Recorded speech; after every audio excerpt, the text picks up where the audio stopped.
We would like to send out a special thanks to the fun and challenging Best Fiends, the infamously impossible-to-put-down puzzle game. Download Best Fiends free today on the Apple App Store or Google Play. That's friends without the R, Best Fiends. Thank you, and enjoy the show. June 13th, 1977.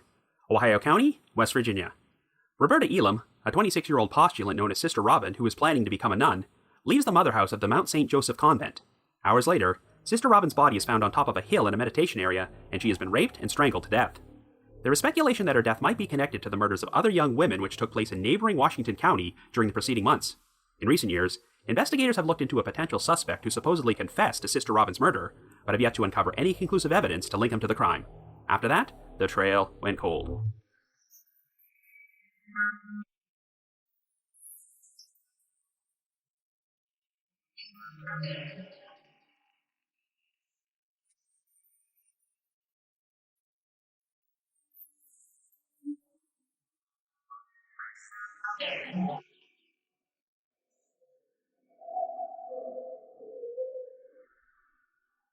Hello everyone, and welcome to our latest episode of The Trail Went Cold.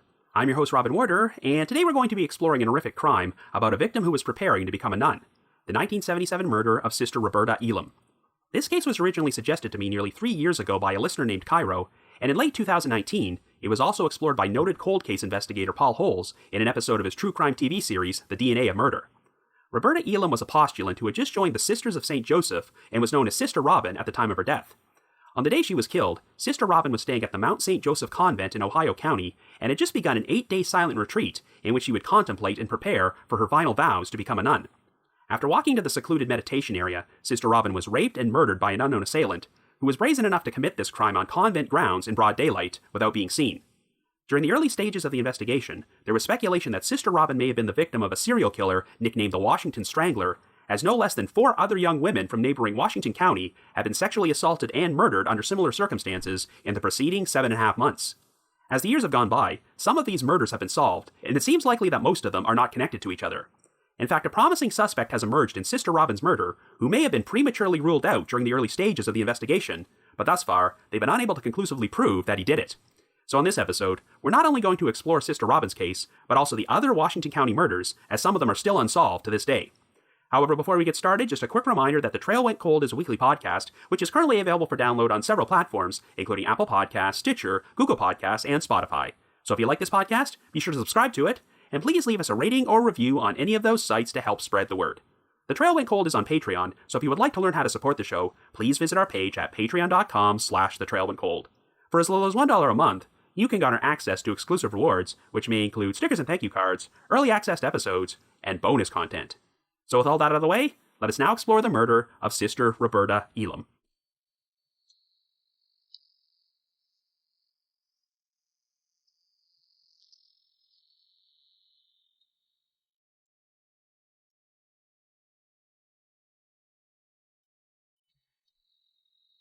Our story begins in West Virginia in 1977, and our central figure is 26-year-old Roberta Elam, who goes by the name Robin. Robin was originally born in St. Paul, Minnesota, in a family where she was the oldest of 4 siblings, but the Elams would later move to Illinois before settling in New Jersey. Robin decided to attend graduate school at Fordham University in New York in order to study theology, and she received a master's degree in religious education.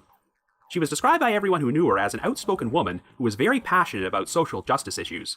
At one point, she even expressed her desire to become a priest and found it outrageous that women were not allowed to do so. While attending Fordham, Robin became friends with Sister Kathleen Durkin, who was a member of the Sisters of St. Joseph of Wheeling, West Virginia.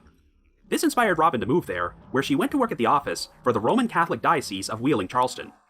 Her responsibilities involved coordinating religious programs for adults and traveling to small towns alongside Sister Kathleen in order to teach adult religion classes. By the fall of 1976, after performing this job for over a year, Robin decided that she wanted to follow in Sister Kathleen's footsteps and join the Sisters of St. Joseph. Before she could officially become a nun, Robin had to undergo a period of training and preparation as a postulant, but she would still become known as Sister Robin. In June of the following year, Sister Robin moved into the mother house at Mount St. Joseph, an historic convent originally built in 1854, which is located in Ohio County, just a few miles outside of Wheeling. On June the 13th, she began an 8-day silent retreat, which would be dedicated to prayer and contemplation about taking her final vows to become a nun, and if Sister Robin decided to make that choice, Mount St. Joseph would become her permanent home. At 10:30 a.m., Sister Robin was last seen grabbing an apple inside the mother house's kitchen before she stepped outside. She also appeared to be carrying her prayer book and a canvas bag, but this would turn out to be the last time she was confirmed to be alive. 3.5 hours later, at around 2 p.m., the convent's caretaker went to the top of a hill located about 100 yards from the mother house. This was a secluded meditation area which overlooked the convent and contained a metal bench which the nuns would often use for prayer. But when the caretaker arrived, he discovered the bench had been overturned, and Sister Robin's body was lying on the ground about 40 yards from it. Her blouse and bra had been ripped and pulled up to expose her breasts, and her pants and underwear pulled down, so it appeared that she was sexually assaulted before she was murdered. Sister Robin had a mark on the left side of her face, and while she did not appear to have any defensive wounds, there were thumb impressions on her throat to indicate that her killer had strangled her to death with his bare hands. Since Sister Robin's prayer book and canvas bag were found near the overturned bench, she had likely been attacked while sitting or kneeling there, and an area of tall grass near the tree line was mashed down, which suggested that the perpetrator may have been lying in wait for her. After the Ohio County Sheriff's Office were informed about the murder, they performed an extensive search of the convent grounds and the surrounding properties. Mount St. Joseph was located in a very quiet rural area, and there were no fences or barriers to restrict access to outsiders. The property bordered a golf course belonging to the Spidal Golf Club at the Ogle Bay Golf Resort, and everyone who used the course that day was extensively questioned. Some of the nuns reported hearing loud voices around the approximate time period Sister Robin would have headed to the meditation area, but they figured the voices originated from the golf course and did not find them unusual at the time. While there were no sightings of any outsiders on the property, 2 eyewitnesses did report seeing a gray or faded blue 1969 two-door Chevrolet Impala parked on Pogue Run Road near the convent grounds sometime between 10:30 and 11:30 a.m. The vehicle was described as being rusted and dented and having what were likely West Virginia plates, and 3 decals were in the right corner of the rear window. One of the decals was related to coal mining, and the 2 others were religious, as one of them had a reference to Jesus on it. There was also a sticker on the rear bumper which had an image of hands praying, and there also appeared to be religious pamphlets in the back window. In addition, these 2 witnesses also reported seeing an unkempt white man in the car who was described as being in his early to mid-30s and just under 6 feet tall. He had a dark complexion, dirty black hair, black eyes, bushy eyebrows, as well as a beard and a mustache. He also appeared to be dressed in blue jeans and possibly a blue denim jacket. One of the witnesses said they saw the man exit the car and walk towards an embankment, which was below the hill where Sister Robin's body was found. A third witness would also recall having seen a man matching this description in the area in the days prior to the crime. While a composite sketch was created and circulated for this man, neither he nor the vehicle were ever identified. Investigators also looked into 4 men who worked for a crew from a salvage company based out of Atlanta, who had been in the area removing telephone cables from the poles 3 days before the murder. Sister Robin told some of the other nuns that she had words with one of the workers over obscene remarks he had made, but investigators never found any evidence to implicate any of the workers and did not consider them to be suspects. Mount St. Joseph was practically placed on a lockdown, as the other nuns were too fearful to venture outside alone for prayer or meditation. Sister Robin's best friend, Sister Kathleen, claimed that on the night before she was killed, Sister Robin said she needed to tell her something. According to Sister Kathleen, Sister Robin specifically stated, quote, "You will think I'm crazy," but ultimately never revealed what she wanted to say, and it was unclear if her cryptic statements had any connection to her death. Sister Robin did not have any known enemies, and since everyone from her personal life was eliminated as a suspect, it seemed likely that she was murdered by a stranger. Sister Robin's funeral would be attended by over 200 people from all different faiths, and she was laid to rest in Mount Calvary Cemetery in a section which was reserved for the Sisters of St. Joseph. There was fear in the community that the crime might be connected to a series of unsolved murders involving 4 other young women, which had taken place across the state line in neighboring Washington County, Pennsylvania. These other murders occurred during the preceding 7.5 months, so the Ohio County Sheriff's Office would coordinate their investigation with the Washington County Sheriff's Office and the Pennsylvania State Police. The first crime took place on the evening of November the 24th, 1976, when 21-year-old Susan Rush vanished after leaving her job at the G.C. Murphy department store at the Washington Mall in South Strabane Township, Pennsylvania. Susan was scheduled to meet her family at a local church for Thanksgiving Eve services, but she never arrived. The following evening, Susan's brother discovered her locked, abandoned car about a half-mile away from the Washington Mall and noticed that her bra and underwear were on the front seat. After he obtained a key to the car and opened the trunk, he discovered Susan's body inside. Her pants were torn and her sweater was turned inside out, and since an autopsy would reveal that Susan was sexually assaulted, she had likely been redressed. Susan's larynx had been crushed, and she had marks on her neck to indicate that she had been strangled to death, and there was speculation that she may have been strangled with a shoelace which was found missing from one of her shoes. On the evening of February the 13th, 1977, 16-year-old Mary Irene Jency left her home in North Charleroi to meet some friends, but she never showed up and was subsequently reported missing. 6 days later, her nude body was found in a wooded area in Fallowfield Township. She had been raped and beaten to death with a blunt instrument, causing multiple skull fractures and brain lacerations. Just over 1 month later, on the morning of March 17th, 17-year-old Debbie Capiola left her home in Findlay Township in order to catch the school bus, but she disappeared before the bus showed up. Even though she technically lived in neighboring Allegheny County, Debbie's body was discovered in a wooded section of Washington County 10 days later. She had been raped and strangled to death with a leg of her own blue jeans. On the evening of May 18th, 18-year-old North Strabane Township resident Brenda Lee Ritter drove off from her boyfriend's residence, but she never arrived home, and her abandoned car was found by the side of the road in South Strabane Township the following morning. The keys and Brenda's purse were still inside, though some of the purse's contents were spilled on the front seat. Later that same day, Brenda's nearly nude body was found on a hillside about a mile from her vehicle, and most of her clothes were scattered about 50 feet away. She had also been raped, and the killer had garroted her with her own underwear by using a stick to twist it tightly around her neck. By this point, word about the other unsolved homicides in Washington County had spread throughout the area, so Brenda's boyfriend and his mother advised her to keep her car doors locked before she drove away. But oddly, when her abandoned car was found, the driver's side door was unlocked and the window rolled down, even though a heavy thunderstorm had taken place that night. Sister Robin's murder took place less than 1 month later, and even though it occurred in Ohio County in a completely different state, there was speculation that all the crimes were connected and all 5 women were murdered by an unidentified serial killer. In fact, at one point, the press even nicknamed this individual the Washington Strangler. However, investigators never found any evidence to suggest that Sister Robin's case was linked to any of the other Washington County murders, as most of those victims had been strangled to death with a ligature, whereas Sister Robin's killer likely used their own hands. And unlike Sister Robin, the other victims appeared to have been murdered at different locations than where their bodies were ultimately found.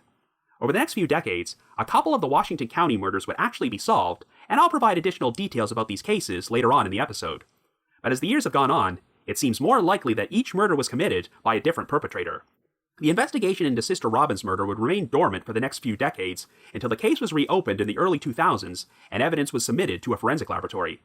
This led to a DNA profile being extracted that was believed to have belonged to the killer, and it would be uploaded to the Combined DNA Index System, aka CODIS. While no match has been made, the DNA has been used to eliminate dozens of potential suspects.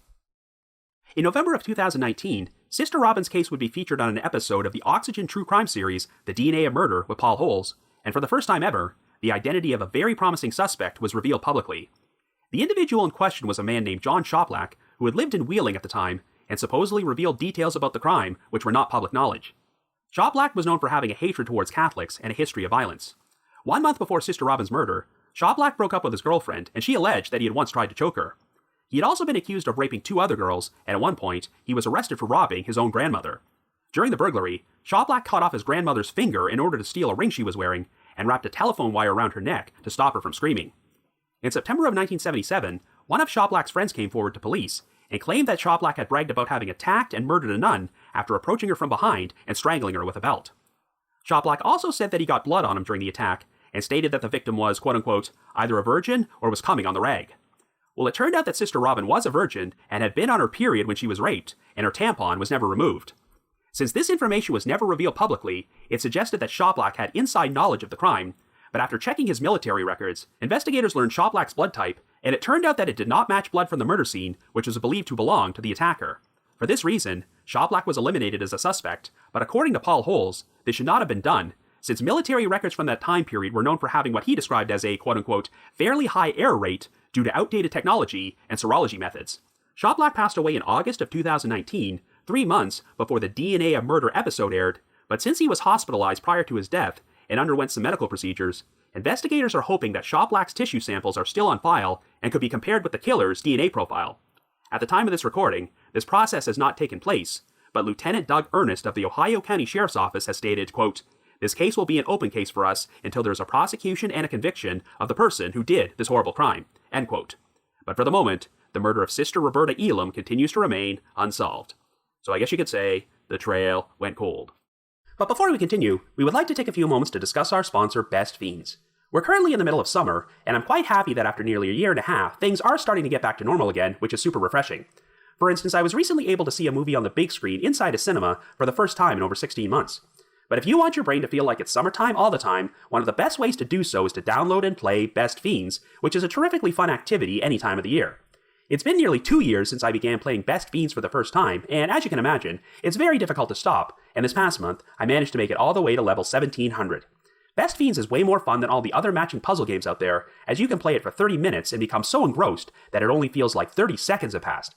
And what's particularly great is that it's totally free to download, and you never run out of new material. There are thousands of fun puzzles to solve, and something new to explore every day.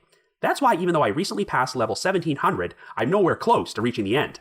With Best Fiends, the adorable collectible characters just keep coming, and Best Fiends releases new challenges, characters, and themes all the time, just to keep you on your toes. I've recently unlocked some new characters and worlds which were not available before, and Best Fiends is very consistent about updating them. But the really fun part is how you can strategically team up with each character based on their special abilities to gain extra points and items to level up your Fiends. So if you want to enjoy this experience as much as I do, download Best Fiends free today on the Apple App Store or Google Play. That's friends without the R, Best Fiends. Give it a try. Thank you, and enjoy the rest of the episode.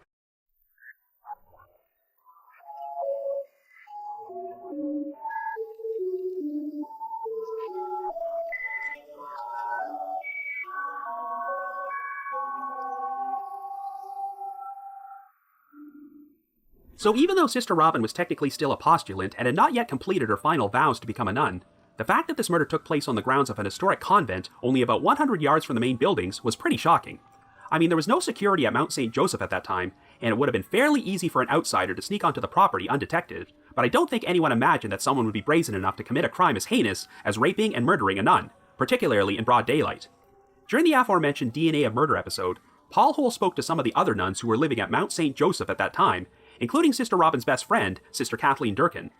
They discussed the possibility that someone on the inside, such as a priest, could have been responsible for the crime, and admittedly, when I first heard about the case and had not yet learned the full facts, I was wondering if that might be a possibility.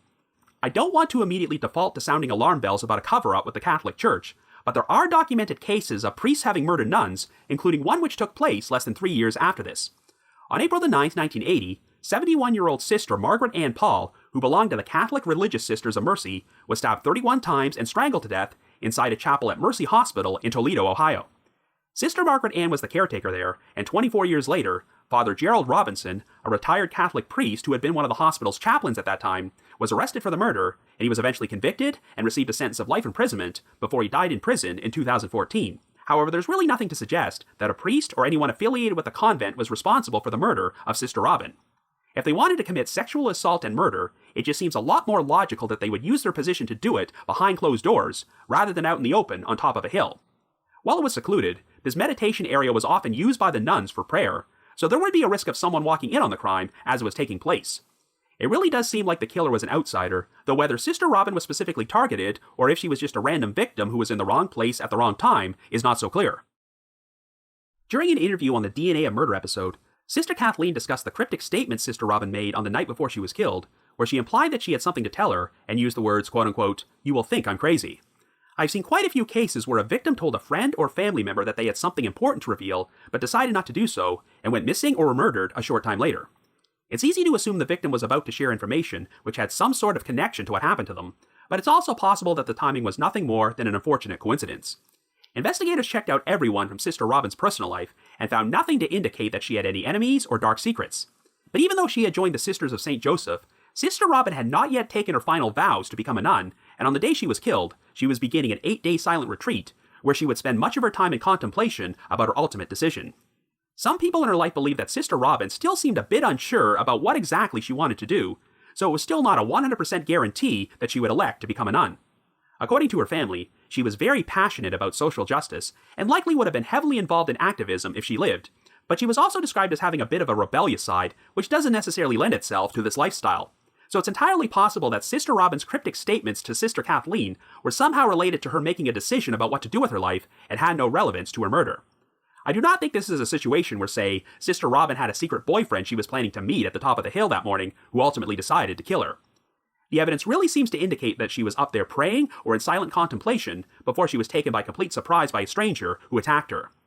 Even though the meditation area overlooked the convent and an adjacent golf course, the top of the hill was not actually visible from those locations below. So you have to wonder if the perpetrator was familiar enough with the spot that they knew they would be able to commit a sexual assault and murder up there without anyone seeing anything. It's also worth noting that Sister Robin was not actually wearing her nun's habit on the day she was killed, and was instead dressed in a white blouse and slacks. Since she was not instantly identifiable as a nun, it's unclear if that was the specific reason she was targeted. Of course, Sister Robin's murder hit the community pretty hard, and a lot of the publicity surrounding the crime was filled with speculation that it was connected to a series of unsolved murders which had taken place in Washington County during the preceding months. There was genuine fear that a serial killer nicknamed the Washington Strangler was targeting young women in the area, and Sister Robin was his latest victim. So before I discuss this case anymore, I have to talk about these additional murders.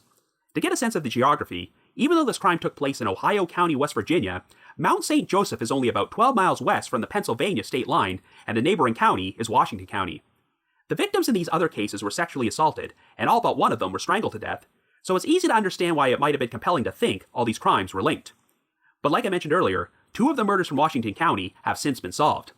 When Mary Irene Jensey was killed in February of 1977, she was beaten to death with a blunt instrument rather than strangled, and within months of the crime, a 19-year-old suspect named David DeVoley was arrested. Mary had reportedly been seen in his car shortly before her murder, but with no other evidence against DeVoley, prosecutors declined to press charges and he was released. However, in May of 2010, DeVoley and another suspect named Robert Irwin, who had been Mary's boyfriend at the time, were both charged with criminal homicide after DNA testing showed that sperm samples from Mary's pants matched Irwin, and a seminal stain in her underwear had a mixture of DNA profiles matching both Irwin and DeVoley. While this was not disclosed publicly back in 1977, Mary was 6 weeks pregnant at the time of her death, and Irwin was the unborn child's father, which gave him a motive for the crime. In exchange for testifying against Irwin and pleading guilty to the charges of tampering with physical evidence and hindering apprehension, DeVoley got a reduced sentence of 2 to 4 years in prison, as well as 2 years probation, and he has since been released. As for Irwin, after he was convicted of third-degree murder at trial, he received a sentence of 10 to 20 years, and he is still incarcerated today. So in the end, Mary's murder was a personal crime, which had no connection to any of the other homicides. The other Washington County homicide to be solved was the murder of Debbie Capiola, which took place in March of 1977. Over 23 years later, DNA from a sperm sample on Debbie's genes linked the crime to a suspect named David Robert Kennedy, and he would eventually be convicted of first-degree murder and received a sentence of life imprisonment. Kennedy had been stalking Debbie, who usually walked to the school bus alongside her brother, but on the morning she was killed, Debbie happened to be alone, so Kennedy took advantage of the situation. DNA testing has ruled out Kennedy as being the killer of Sister Robin, and he is not believed to be responsible for any of the other Washington County murders. So technically, the murders of Susan Rush and Brenda Lee Ritter are still considered to be unsolved, but there's one other unsolved homicide which is worth mentioning. It took place only 5 days before Susan Rush was murdered and has a number of similarities, but since it technically took place in Allegheny County, it is not always lumped in with the other cases from Washington County. On November the 19th, 1976, 30-year-old Barbara Lewis was preparing to leave her home in Penn Hills in order to walk to the bus stop, and was last seen there by her sister when she left at 6:15 a.m. But something obviously happened to Barbara, because less than 3 hours later, her body was found inside a trash container outside the Brackenridge Civic Association about a mile away in the borough of Churchill. While she was not actually raped, her underwear was on inside out, her bra was torn, her shirt was missing, and her hands had been bound behind her back with a wool belt and one of her stockings. The killer likely strangled Barbara to death with their own hands and stuffed her mouth and nostrils with paper gauze. Brenda's missing shirt, coat, and purse were found in a wooded area near a cemetery a few days later, but unfortunately, there really isn't a lot of information about this case, and no promising suspects have ever popped up on the radar. The murder of Susan Rush took place on November the 24th, but there aren't any strong suspects in that case either, and no conclusive evidence that her case might be connected to Barbara's. But there is an interesting connection with Brenda Lee Ritter's case, as Susan had actually worked with Brenda's sister at the same G.C. Murphy department store prior to her murder, though that may be nothing more than a coincidence.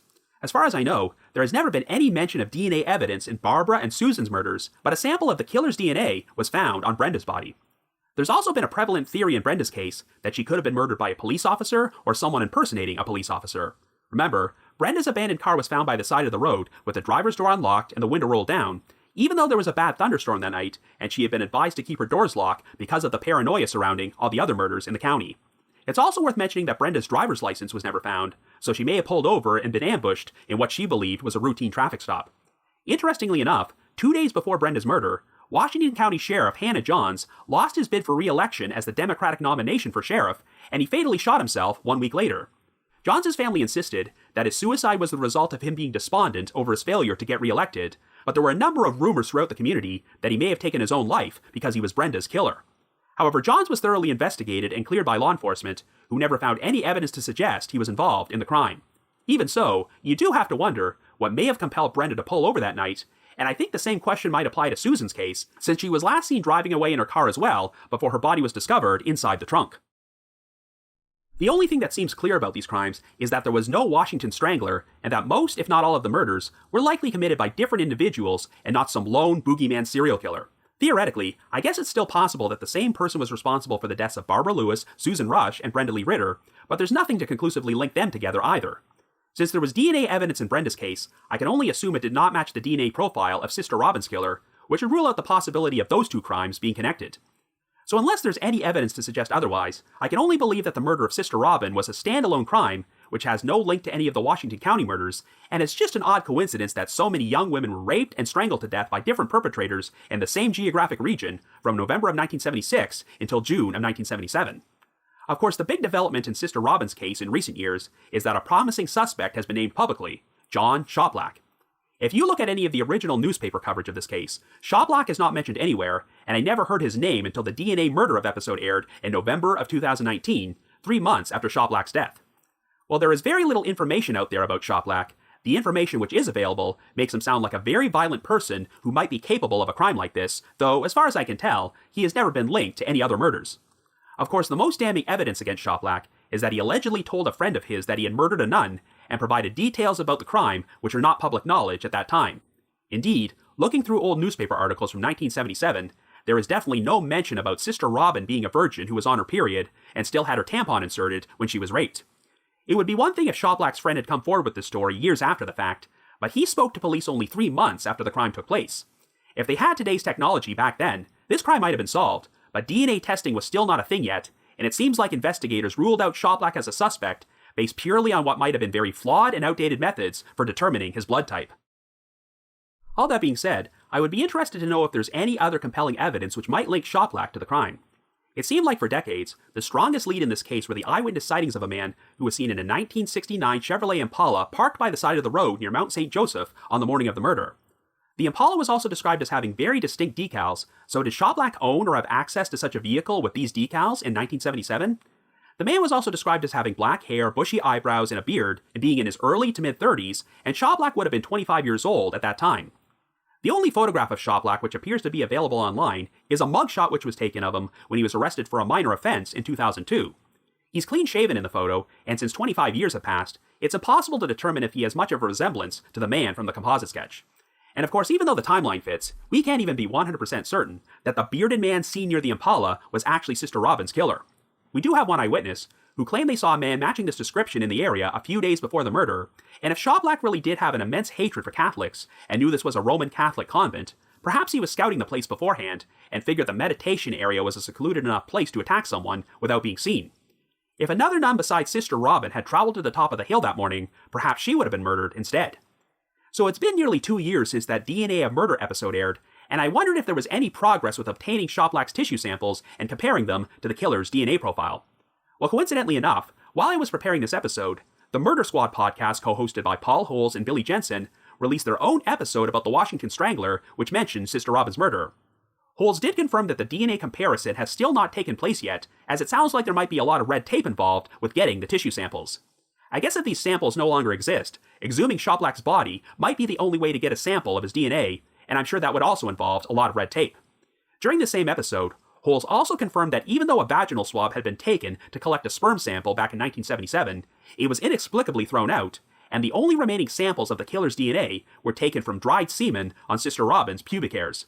Unfortunately, it sounds like there just isn't enough existing DNA evidence to use genetic genealogy as a resource to solve this case.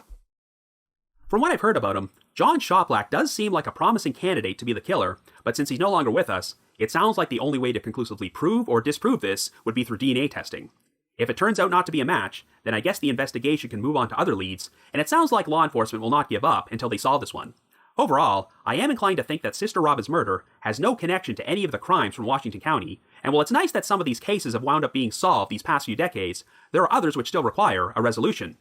So if you happen to have any information about the murder of Sister Roberta Elam, as well as the unsolved murders of Barbara Lewis, Susan Rush, or Brenda Lee Ritter, please contact the appropriate authorities. But if you just have your own thoughts about what happened, feel free to leave me a comment or send me an email to robin.warder@icloud.com. That's robin.warder@icloud.com. Another reminder that The Trail Went Cold is on Patreon, so please visit patreon.com/thetrailwentcold to learn how you can support our podcast and become eligible for some pretty neat rewards. We produced a bunch of exclusive bonus episodes for our patrons in tiers 2 and 3, and this past month, I released an episode about a famous case which was once featured on Unsolved Mysteries, the 1987 attack on Jenny Pratt, who was hit in the back of the head with a 2x4 by the occupants of a speeding truck, a crime which left her with considerable brain damage, but the perpetrators were never caught. I'm also going to start dropping the occasional exclusive bonus episode on Patreon from my spin-off podcast, The Path Went Chilly, as this past month, we released an episode in which myself and my co-hosts, Jules and Ashley, discussed the Aileen Conway case from Unsolved Mysteries, which was also the subject of my debut episode of The Trail Went Cold. And for our patrons in Tier 3, I've also recorded another new audio commentary track which can be played over a classic episode of Unsolved Mysteries. I'd also like to give a shout out to our most recent listeners who have signed up with us on Patreon this week, and they are Anna H.G., Neil C., Sarah B., Tracy V., Crystal G., Catherine C., and Lil J. Thank you all so much for your support. And in just under 2 months, provided that it's safe enough to travel there, The Trail Went Cold is going to be appearing on Podcastro at the very first CrimeCon UK, which is being held at the Leonardo Royal Hotel and Spa in London on the weekend of September the 25th and 26th. If you would like to purchase tickets to the event, we have a special promo code you can use to get a 10% discount. So to receive 10% off, visit crimecon.co.uk and enter the promo code COLD21. That's COLD21. In addition, I wanted to provide another reminder that I hold live streaming sessions on a platform called Get Vocal. Every Thursday night from 7 until 8 p.m. Eastern Time, I host what is essentially an after show for each week's podcast episode, where I have an interactive discussion about the featured case from said episode and answer questions and address comments from listeners. I always include a link to these sessions in our show notes, so be sure to check there for more information or visit getvocal.com. That's GETVOKL.com.